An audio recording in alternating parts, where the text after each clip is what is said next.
في القلب وصير فيه أموري من العسر إلى اليسر واقبل معاذيري وحط عني الذنب والوزر يا رؤوفا بعباده الصالحين يا رؤوفا بعباده الصالحين.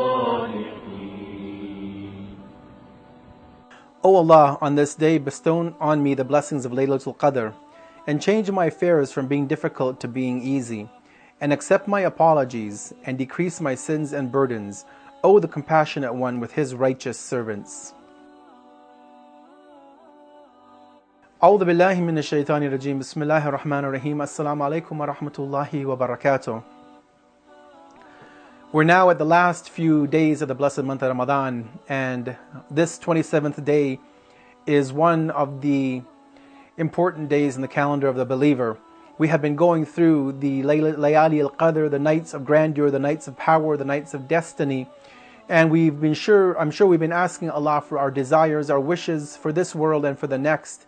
I'm hoping that we've also prayed for the believers around the world who are suffering so many untold difficulties. Today I want to reflect on some of the passages of Surah Al-Qadr and to see how they should have been impacting on our soul over these last few days and few nights. Again, especially the nights of Qadr that we have been going through. When we first look at Laylatul Qadr after the Bismillah, we see that Allah gives us a important announcement, and He says, "Inna anzalnahu fi laylatil qadr," that indeed we have revealed it, or we have sent it down on the night of power, the night of grandeur. Interestingly enough, He does not say that we sent the Quran down. He uses the pronoun to refer to the Quran, or to refer to something that came down. Now we know from historical references and from the traditions that this thing that was revealed was the Quran, and that came down to the heart of the Prophet Muhammad. May God's peace and blessings be upon him and his family. Allah then throws us a rhetorical question. He says, "And what will make you understand what is the night of ordainment?" We have no idea what the night of Qadr is all about. We know that there's some rewards associated to staying up all night in vigil and in prayer. We know some of the things that may occur on this night based on verses of the Quran, which we'll reflect upon very briefly. But really, other than that, what do we truly know about Laylatul Qadr? We know an iota, we know zero, we know very little about Laylatul Qadr. And so in order for Allah to tell us and to explain to us, to give us some knowledge of what this night is about, Allah says in the next verse, "The night of ordainment is better than 1,000 months." Now if you do the math, you will easily determine how many years is 1,000 months. And you'll see that for many of us, this is more than a lifetime.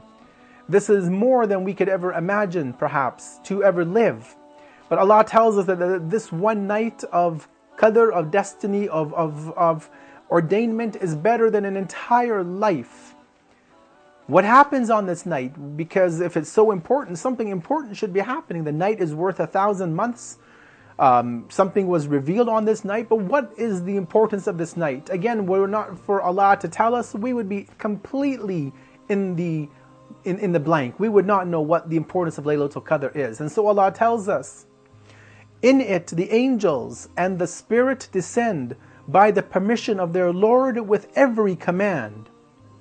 Now we see one of the importances of this night of Qadr, that in addition to the book being revealed, in addition to it being worth greater than 1,000 months, we see that the angels, all of the angels of the Lord descend, and the Ruh, the Spirit, descends.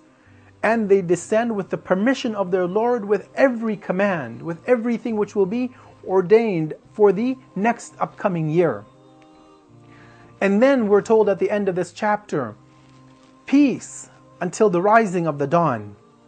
So this night, from the time of the sunset until the time of the morning prayer, is a night of utmost importance for a believer. And I hope and pray that all of us spent the night in vigil, and that we turned our cell phones off. We didn't look at our Facebook. We didn't look at the tweets coming on our Twitter. We didn't bother with our Instagram, and we didn't bother with any of this triviality of this temporal world, and that we focused solely on Laylatul Qadr because it was better than 1,000 months. And if we've lost our opportunity of worship on that night, then we have truly lost the best of the best that Allah has given us. We end with 2 verses of the Quran that show us again the importance of Laylatul Qadr. In chapter 25, Surah Dukhan, verse number 3, Allah tells us the following: Indeed, we revealed it on a blessed night. So Laylatul Qadr was a blessed night. It was a night of blessings from Allah. And we end with one last verse from chapter 25 again, Surah Dukhan, verse number 4, in which Allah tells us what was happening on this blessed night. Every definitive matter is resolved in it. We're told that all of the affairs of our next 365 days would be revealed on Laylatul Qadr. They were written in our book. The book was sealed, and that book was then closed shut. All of the affairs of humanity were decreed on the night of Qadr, and if we were blessed enough to stay awake in the night, we have, God willing, written our destiny for the upcoming 365 days. Wassalamu alaikum wa rahmatullahi wa barakatuh.